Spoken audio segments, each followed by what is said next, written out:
Malakas na lindol. Malakas ito. There is worst disaster coming to the Philippines. Saw tsunamis coming to the Philippines. I saw typhoon, more earthquakes.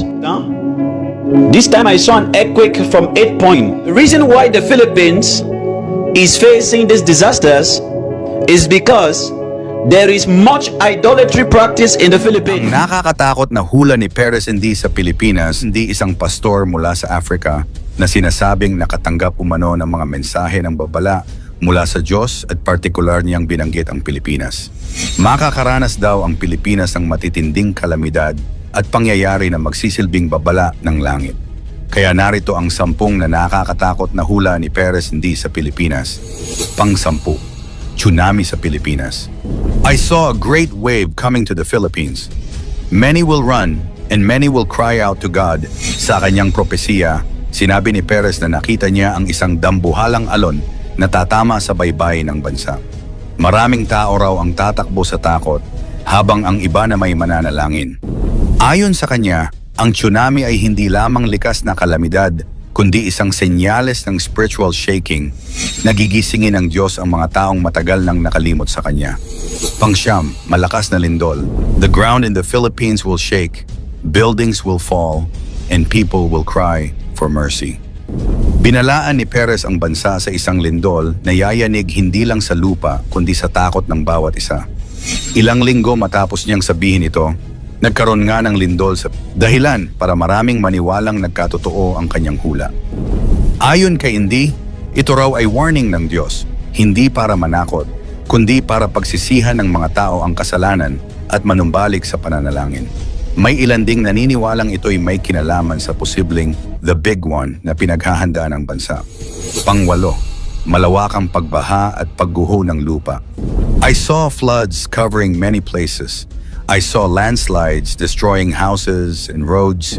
Ipinahayag ni Perez na nakita niya ang mga lugar sa Pilipinas na nalulubog sa baha at mga bundok na biglang gumuho. Para sa kanya, ito raw ay bunga ng kapabayaan ng tao sa kalikasan at kawalan ng disiplina. Tinawag niya itong cleansing of the land, kung saan muling ipapaalala ng Diyos na tayo ay mga tagapangalaga lamang ng mundo.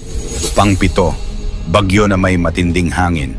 I saw a storm coming with strong winds and darkness over the land. Isinalarawan ni Perez ang isang bagyo na magdadala ng kakaibang lakas, may kasamang dilim at takot. Sabi niya, ito raw ay simbolo ng dark season sa bansa panahon ng kalituhan at pagkakahati ng mga tao. Ngunit matapos ang unos, nakita rin niya ang muling pagliwanag ng pananampalataya ng mga Pilipino. Marami ang nag-ugnay nito sa mga super typhoon gaya ni Yolanda at Egay. Ngunit ayon sa kanya, ang darating ay mas matindi pa. Pang-6, pagsabog ng bulkan. Fire came out of the mountains. I saw people running away. Nakakita raw si Perez ng mga bulkan na nag-aapoy at mga tao na nagtatakbuhan. Maaaring ito'y tumutukoy sa mga aktibong bulkan gaya ng Taal, Mayon o Canlaon. Ang apoy daw ay sumisimbolo hindi lang ng kapahamakan, kundi ng pagsunog ng mga kasamaan sa bayan upang magkaroon ng panibagong simula. Pang-5, krisis sa pamahalaan. I saw confusion among leaders. I saw changes in power. Ayon kay Perez, nakita niya ang kaguluhan sa pamahalaan. Mga hindi pagkakaunawaan at pagpapalit ng posisyon sa pamumuno. Hindi raw ito basta isyong politikal, kundi tanda ng pagwawasak ng mga sistemang puno ng kasinungalingan. Ibibinahagi niya na God will expose those who deceive the people. Para sa mga Pilipino, ito ay maaaring tumukoy sa mga kasalukuyang kontrobersya at panawagan ng katotohanan sa gobyerno. Pang-4, paglaganap ng karamdaman. I saw people wearing masks again. I saw sickness spreading, especially among children. Ayon kay Perez, makakakita raw muli tayo ng mga tao na nagtatakip ng muka. Senyales ng bagong uri ng sakit. Bagaman hindi raw kasing tindi ng pandemya, babala ito upang maging handa at mapagmasid. Ang mas nakakatakot, partikular niyang binanggit ang mga bata bilang pinakaapektado. Sabi niya, this will remind the world to humble themselves before God once more. Ito raw ay paalala ng Diyos na siya pa rin ang tunay na nagpapagaling. Pang-8, pagbagsak ng ekonomiya. I saw people crying because they had no money to buy food. Isinalarawan ni Perez ang mga taong umiiyak dahil wala nang maipambili ng pagkain. Ayon sa kanya, ito'y mangyayari sa panahon ng krisis kung saan tataas ang presyo ng bilihin at maraming negosyo ang magsasara. Marami ang nakapansin na tumutugma ito sa patuloy na pagtaas ng inflation at kakulangan ng trabaho. Ngunit sabi niya, those who trust God will never lack. Sa gitna ng kagipitan, ang tunay na kayamanan daw ay pananampalataya at pagtutulungan. Babala ni Perez, mararanasan ng bansa ang matinding paghina ng ekonomiya. Sanhi ng mga kalamidad at taggutom. Sa unang kalahati ng taon, magiging mahirap ang sitwasyon. Mataas ang presyo ng bilihin, maraming mawawalan ng trabaho. Ngunit sa ikalawang kalahati, kapag ang bansa ay nagsisi at bumalik sa Diyos, unti-unti raw muling sisigla ang ekonomiya.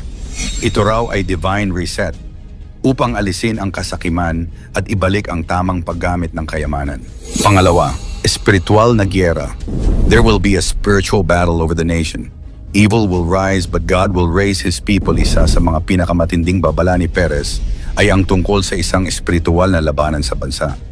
Ayon sa kanya, kakaroon ng paglaganap ng kasamaan, kasinungalingan, karahasan, pagtutukso. Ngunit hindi magtatagumpay dahil gagamitin ng Diyos ang mga mananampalataya upang maging liwanag. Tinuturing niya itong panahon ng pagsubok ng pananampalataya kung saan malalaman kung sino ang tunay na nasa panig ng kabutihan. At ang ating number 1, malaking pagising ng bansa. I saw light over the Philippines. After the shaking and the storm, I saw revival. Matapos ang lahat ng lindol, baha at bagyo, nakita daw ni Perez ang liwanag na bumabalot sa Pilipinas. Ayon sa kanya, ito raw ay tanda ng spiritual revival kung saan muling manunumbalik ang pananampalataya ng mga Pilipino. Ang bansa raw ay magiging halimbawa ng pananampalataya sa buong Asya at maraming bansa ang matututo mula sa katatagan ng mga Pilipino. Ito ang pinakamatindi at pinakamagandang bahagi ng propesiya. Nakakita raw si Perez ng liwanag na bumabalot sa buong kapuluan. Tanda na bumabagsak na ang mga puwersa ng kadiliman at muling babangon ang katuwiran ng Diyos. Tinawag niya itong taon ng banal na pagbabago at pag-aayos sa Yeshua. Matapos ang lahat ng sakuna at pagyanig, ang Pilipinas daw ay magiging liwanag sa silangan. Isang bansang muling gigising, mas matatag, mas makadiyos at mas mapagpakumbaba. Ayon kay Perez D., ang lahat ng ito ay hindi upang takutin, kundi upang ihanda ang puso ng mga Pilipino. Sabi niya, "May the Lord have mercy on the Philippines and may the Lord truly wake up the people." Kaya mga kasuksay, kung totoo man o hindi, isa lang ang malinaw na mensahe panahon na upang manumbalik sa Diyos, magsisi at manalangin. At ang Diyos, yan ang tanging depensa natin laban sa puwersa ng kalikasan.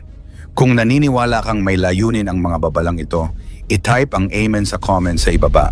Paki-like at i-share ang video. Maraming salamat at God bless.